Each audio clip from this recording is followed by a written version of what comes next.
하나님 말씀을 찾겠습니다. 히브리서입니다. 히브리서 4장 15절, 16절 말씀을 읽겠습니다. 신약 성경입니다. 히브리서 4장입니다.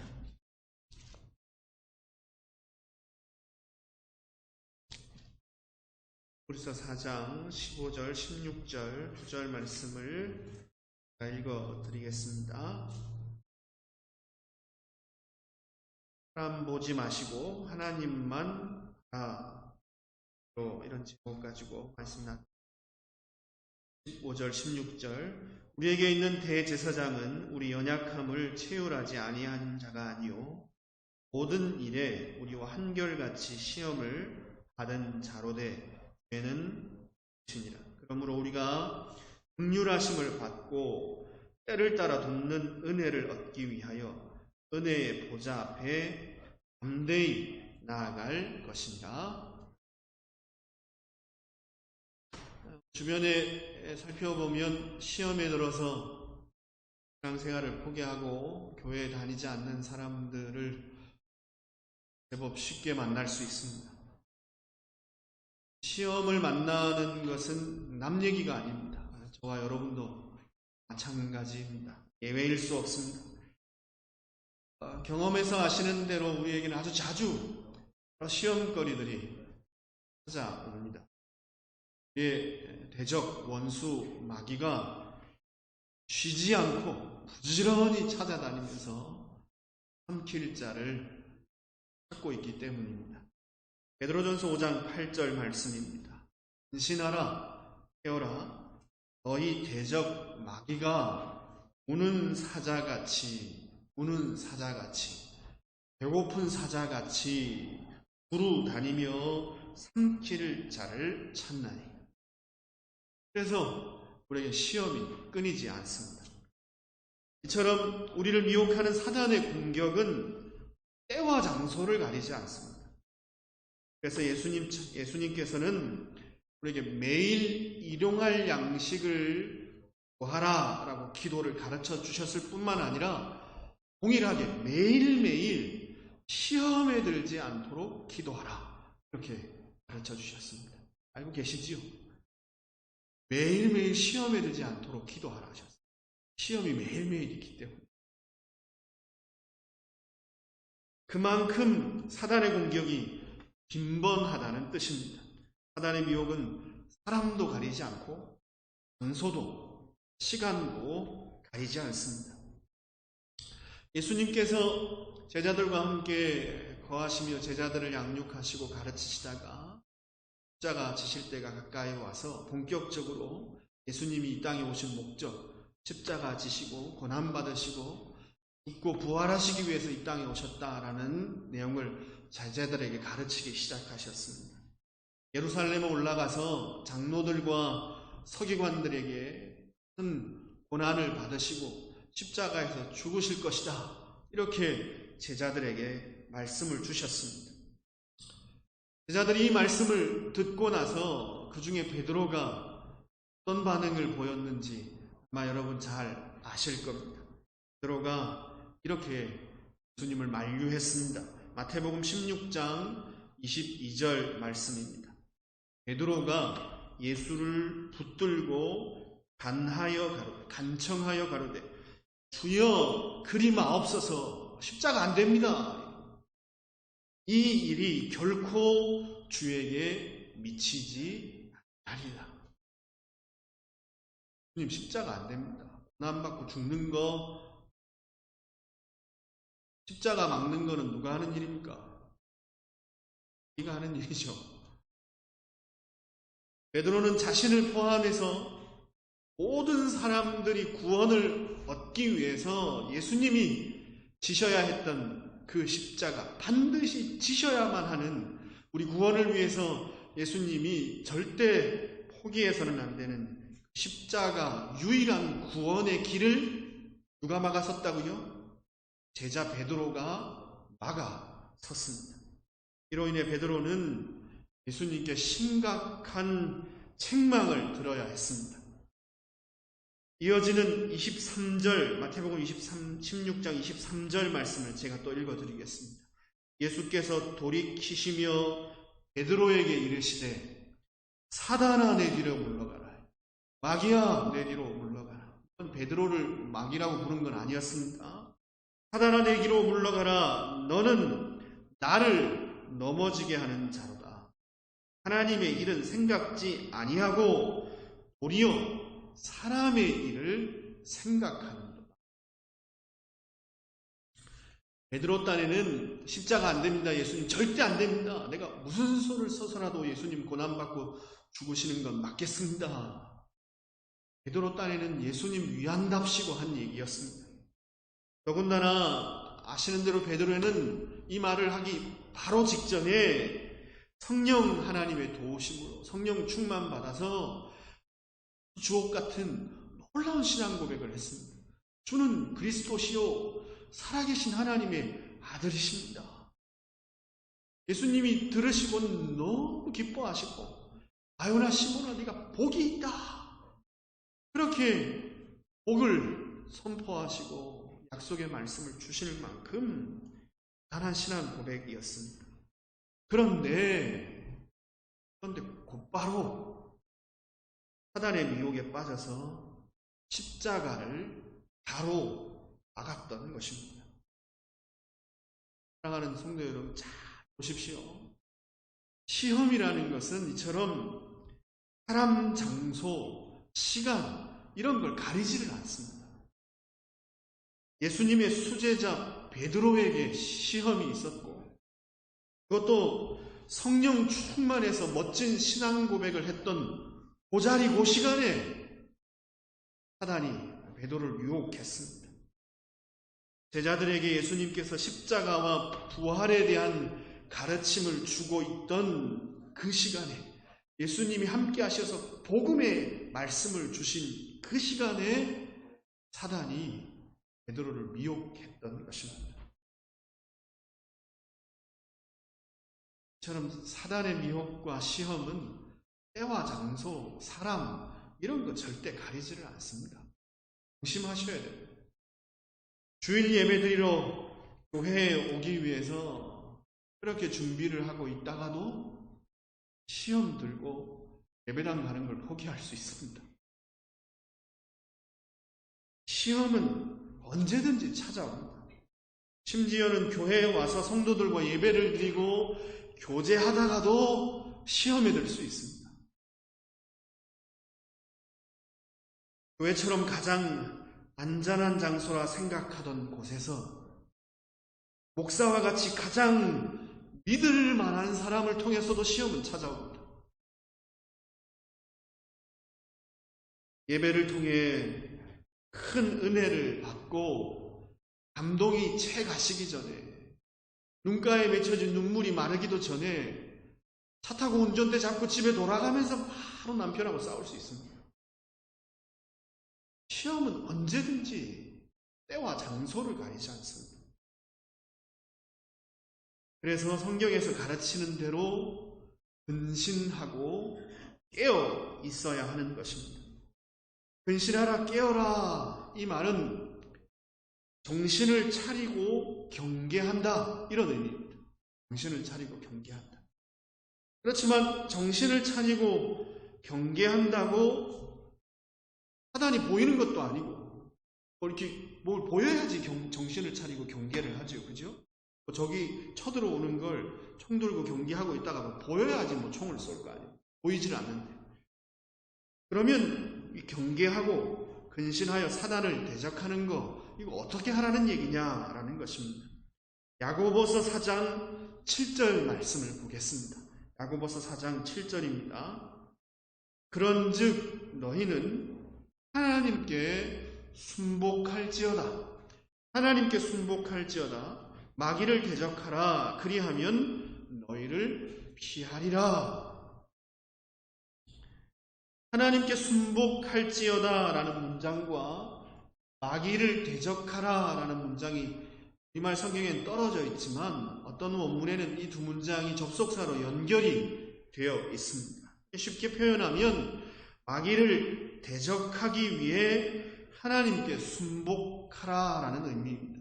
하나님께 순복하는 것하고 마귀를 대적하는 것이 관계가 있다라는 얘기입니다. 여기서 하나님께 순복한다 할 때 이 순복이라는 어원적인 의미는 누구누구 아래에서 자신을 내려놓고 겸손하게 그 순리를 따른다, 이런 의미입니다. 즉 하나님께 순복하라 라고 하면 하나님 아래에서 겸손하게 하나님의 말씀에 순종하고 하나님을 따른다, 이런 얘기입니다. 하나님의 말씀에 귀를 기울여 순종하고 어린 아이처럼 겸손히 기도로 하나님께 문제를 내어 맡기며 하나님의 섭리를 신뢰하고 모든 것을 하나님께 의탁한다, 이런 의미입니다. 하나님께 순복함으로 마귀를 대적할 수 있는데, 하나님께 순복한다라는 의미는 첫째, 말씀에 귀를 기울이고 기도로 문제를 하나님께 맡기고 삶을 온전히 의탁한다, 이런 것이 하나님께 순복한다는 의미. 예수님께서 어떻게 마귀의 시험을 통과하셨는지, 어떻게 마귀를 대적하셨는지, 하나님께 순복함으로 마귀를 대적하라고 그랬는데, 예수님께서 어떻게 하나님께 순복했는지를 보면 이 의미를 좀 더 쉽게 알 수 있습니다. 예수님께서도 사단에게 여러 시험을 받으셨습니다. 예수님도 시험 받으셨으니까 예외는 없습니다. 예수님 시험 받으실 때에 하나님의 말씀으로 아시는 대로 사단을 물리치셨습니다. 이건 그냥 성경 구절 암송하고 있다가 주문 외우듯 그렇게 성경 구절을 이야기했다, 이런 의미가 아닙니다. 겸손한 마음으로 하나님을 경외함으로 하나님의 말씀에 온전히 순종하셨다라는, 겸손하게 하나님을 경외함으로 하나님 말씀에 순종하셨습니다. 그래서 사단의 시험을 통과하셨다는 것입니다. 그것이 예수님의 승리의 비결이었습니다. 그러니 멍하니 사람만 바라보고 있다가 사람한테 실망해서 그렇게 시험에 들지 마시고 하나님을 바라보셔야 됩니다. 하나님을 바라보셔야 됩니다. 멍하게 환경만 바라보고 있다가 그렇게 환경 때문에 찾아오는 고난 때문에 시험에 빠지지 마시고 하나님, 그분에게 주목하시고 겸손히 하나님 말씀에 순종하셔야 하는 것입니다. 하나님의 선하신 섭리를 신뢰하고 기도로 하나님께 문제를 내어 맡기십시오. 하나님께 순복하는 것이 사단을 물리치는 유일하고 최고의 방법임을 잊지 말자는 것입니다. 흔히 시험을 테스트, 템테이션 이렇게 두 가지로 분류해서 가르치고 말합니다. 우리의 영적인 성장을 위해서 하나님이 주시는 템테이션, 테스트가 있고 또 사단이 우리를 넘어뜨리기 위해서 사단이 주는 템테이션이 있다. 이렇게 둘로 나누어서 그렇게 말하는 것입니다. 그렇지만 성경에서나 현실에서나 이 유혹과 이 테스트 연단은 구별되지를 않습니다. 성경에서도 그렇게 구별해서 사용하지 않습니다. 뭐가 테스트인지 뭐가 템테이션인지 성경이나 현실에서나 이게 구별이 안 된다라는 것입니다. 욥이 당한 시험을 한번 생각해 보십시오. 욥이 겪은 고난과 시험 잘 아시지요? 욥이 겪은 고난은 영적인 성장을 위해서 하나님께서 허락하신 연단, 테스트입니까? 아니면 욥을 낙심시키고 넘어뜨리기 위해서 사단이 유혹과 미혹한 템테이션이었습니다. 뭡니까? 구별이 됩니까? 안 되지요. 같이 있잖아요. 분명히 사단이 욥을 넘어뜨리기 위해 온갖 공격을 했습니다. 모든 재산을 하루아침에 욥은 잃었습니다. 곧이어 자녀들의 사망 소식이 들려왔습니다. 건강도 잃었습니다. 아내마저 하나님 저주하고 죽어라, 이렇게 악한 말을 하고 떠나버렸습니다. 위로차 온 욥의 친구들도 계속 욥을 정죄했습니다. 융단 폭격과 같은 사단의 공격, 미혹과 시험이 욥에게 쏟아 부어졌습니다. 분명히 사단의 공격이었습니다. 그렇지만 욥에게 찾아온 사단의 미혹, 시험 배후에 사단만 있었던 것은 아닙니다. 욥기 1장을 보면 사단은 시험하기 전에, 욥을 시험하기 전에, 욥을 공격하기 전에 하나님의 허락하에 시험을 행하게 됩니다. 하나님께서 사단에게 그것을 허용하셨습니다. 욥에게 찾아온 시험은 분명히 하나님의 섭리와 다스림을 벗어나지 않았습니다. 사단은 욥을 넘어뜨리려고 온갖 시험을 행했지만 오히려 하나님께서는 그것을 사용하셔서 욥의 신앙이 성장할 수 있도록 만들어 주셨습니다. 사단은 욥을 무너뜨리게 하려고 고난을 사용하고 그렇게 욥을 시험했습니다. 그러나 하나님께서는 그 모든 것을 다스리셔서 욥이 완전히 차원이 다른 믿음을 가질 수 있도록 욥을 연단해 주셨던 것입니다.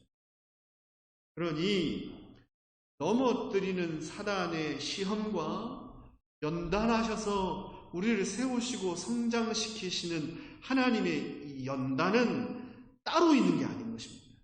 이게 중요합니다. 따로 있는 게 아닙니다. 어떤 사람에게는, A라는 사람에게는 사단의 미혹이 찾아와서 문제와 고난 속에서 낙심해서 넘어뜨리게 만들고, 또 B라는 사람에게는 하나님께서 연단을 허락하셔서 고난을 통해 강한 믿음의 용사로 일어날 수 있도록 그렇게 두 개를 구별해서 주시는 게 아니라는 얘기입니다. 이해하시겠죠? 구별해서 주시는 게 아닙니다. 자신에게 찾아온 문제와 고난 속에서 뭘 바라보느냐. 내게 어떤 시험이 찾아오든 어떤 문제와 어떤 고난이 찾아오든 그 시간에 내가 뭘 바라보느냐에 따라서 이게 사단의 시험이 될 수도 있고 하나님의 연단이 될 수도 있는 겁니다. 명심하셔야 돼요. 뭘 바라보느냐, 내가 그때 내가 초점을 어디다 맞추고 뭘 바라보느냐가 두 개를 가르게 되는 것입니다.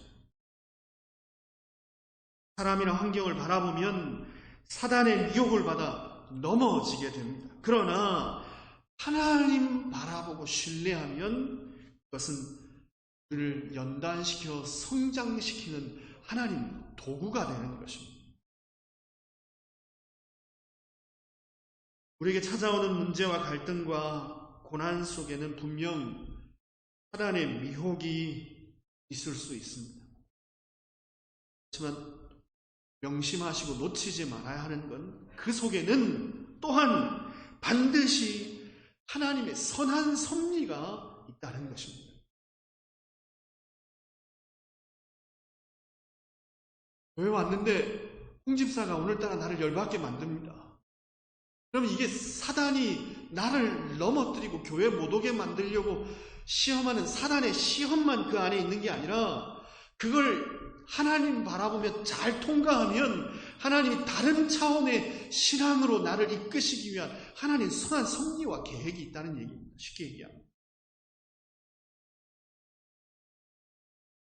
우리의 신앙을 듣는 것에서 보는 것으로 차원이 다르게 바꾸어 주시는 하나님의 놀라운 계획이 모든 시험 안에는 숨겨져 있다는 거예요. 그러니 마음의 상처로 괴로워하거나 염려와 걱정 속에서 두려워하지 마시고 오히려 기도로 하나님께 나아가십시오. 밤새 열받게 한 홍집사 묵상하지 마시고 밤새 누구를 바라봐야 됩니까? 하나님 바라봐야 해요. 옛날에 어릴 적에 불렀던 노래 아시죠? 이웃집 순이 우리 엄마 보고 할매라고 불렀다. 잠이 안 온다. 내일 아침 먹고 따지러 가야 되겠다. 이 노래 모르세요? 이웃집 순이 우리 엄마 보고 할매라고 불렀다. 잠이 안 온다. 내일 아침 먹고 따지러 가야 하겠다. 이게 우리 신앙생활이 되면 안 된다고요. 묵상할 게 따로 있지.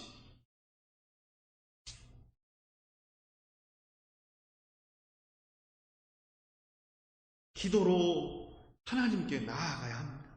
어린 아이처럼 하나님께 맡기는 것입니다. 무슨 복을 주시려고 이러시나 기대하며 인내하고 순종해야 하는 것입니다. 그러면 욥의 결말이 우리의 결말이 되도록 하나님께서 역사해 주실 것입니다. 어떤 갈등이나 어떤 문제와 시험거리건 어떤 고난이건 본질은 항상 같습니다. 어떤 종류의 시험이건 사람이건 환경이건 어떤 것을 통해서 오건 본질은 항상 같습니다. 본질은. 사단은 선악과를 통해서 의심을 불어넣고 신뢰를 깨트리고 결국 하나님을 떠나게 만들었습니다. 그러나 하나님께서 선악과를 주신 것은 하나님을 기억하고 순종해서 영생을 얻으라고 주셨습니다. 즉 하나님을 가까이 하라고 주신 것입니다. 그러니까 모든 시험의 종류 어떤 것이든 그 본질은 항상 같습니다. 사단은 시험을 통해 하나님을 떠나게 만들고 하나님은 그 시험을 통해서 우리를 하나님께로 가까이 부르시는 것입니다. 본질은 항상 같다는 거예요. 본질은. 하나님께 가까이 가느냐, 하나님께 멀어지느냐. 이겁니다. 어떤 시험이건. 명심하십시오.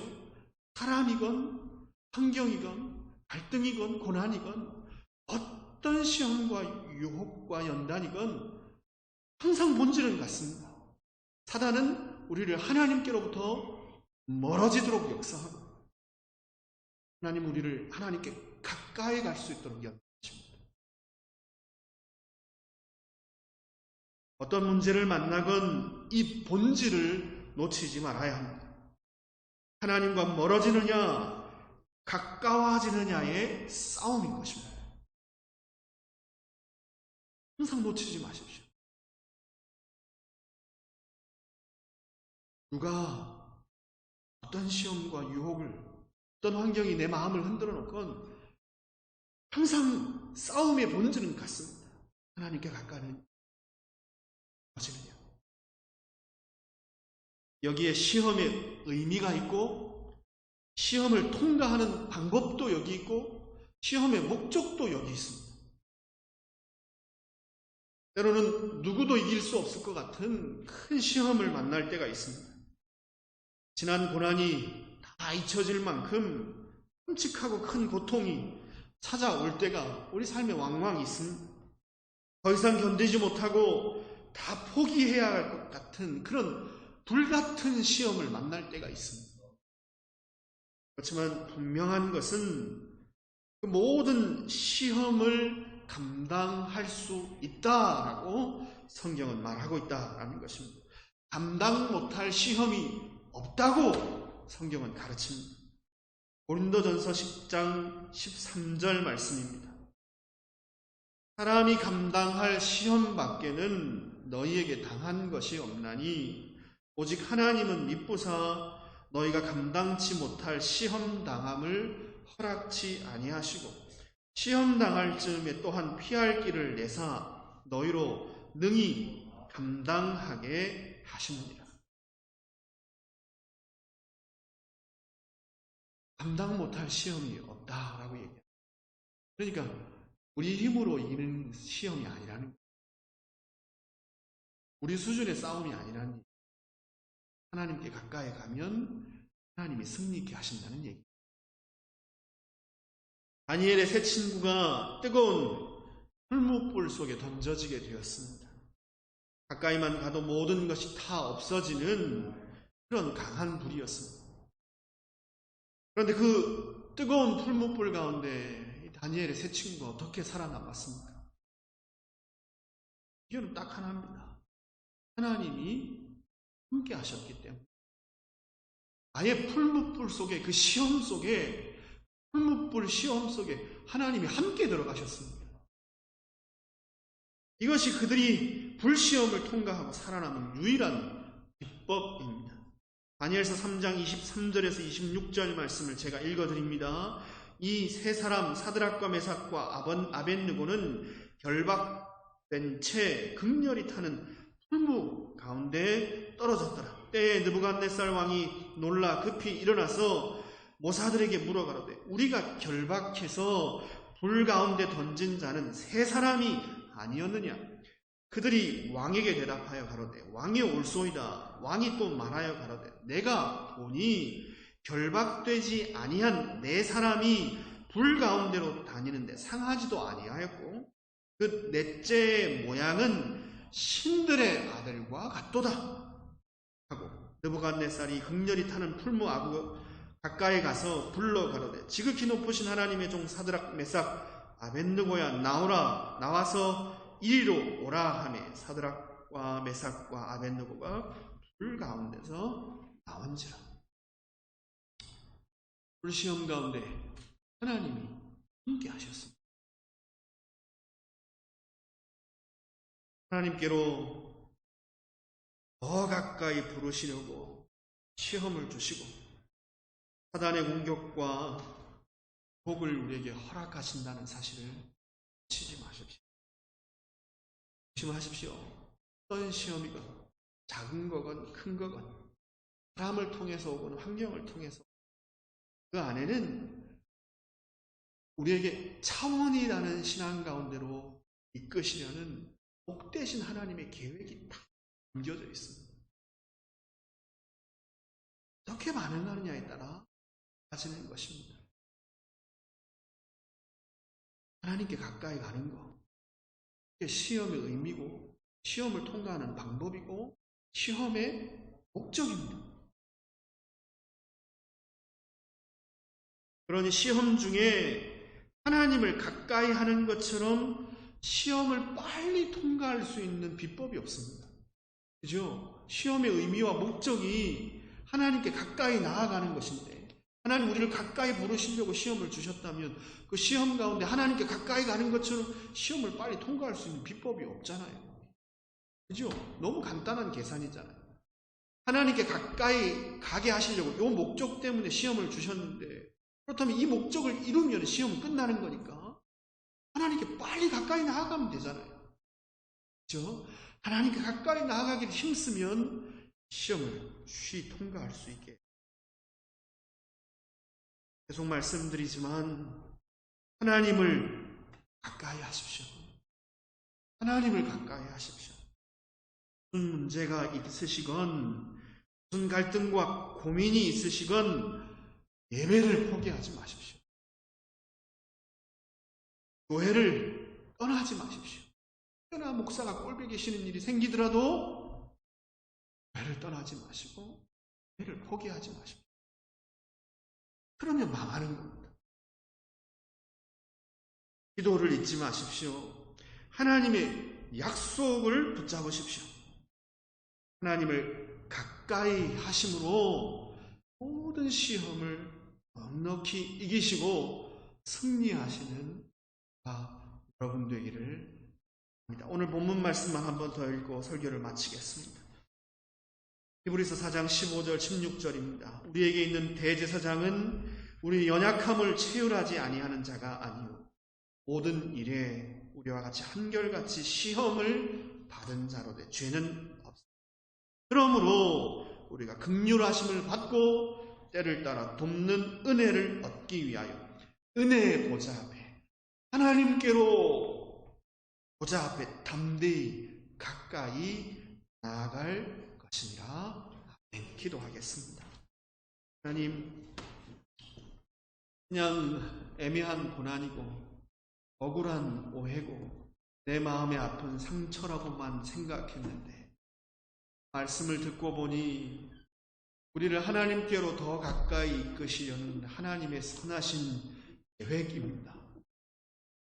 수준이 다른 차원 다른 신앙 가운데로 우리를 성장시키시려는 하나님의 놀라운 섭리임을 깨닫습니다. 그냥 아픈 고난이고 고통스러운 문제라고만 생각했는데 놀라운 선하신 섭리가 모든 시험 가운데 있음을 깨닫고 다시 한번 하나님께로 가까이 나아가기로 결단합니다. 하나님과 멀어지려고 우리를 공격하는 사단을 대적하게 하시되 하나님께 순복함으로 하나님 말씀에 더 귀 기울이고 하나님께 기도하며 모든 걸 하나님께 내어 맡김으로 하나님께 가까이 나아가는 지혜로운 방법 통해 시험을 통과하고 승리하며 욥처럼 차원이 다른 하나님 신앙의 성장의 복을 누릴 수 있도록 도와여 주옵소서. 예수님 이름으로 기도 올려옵나이다.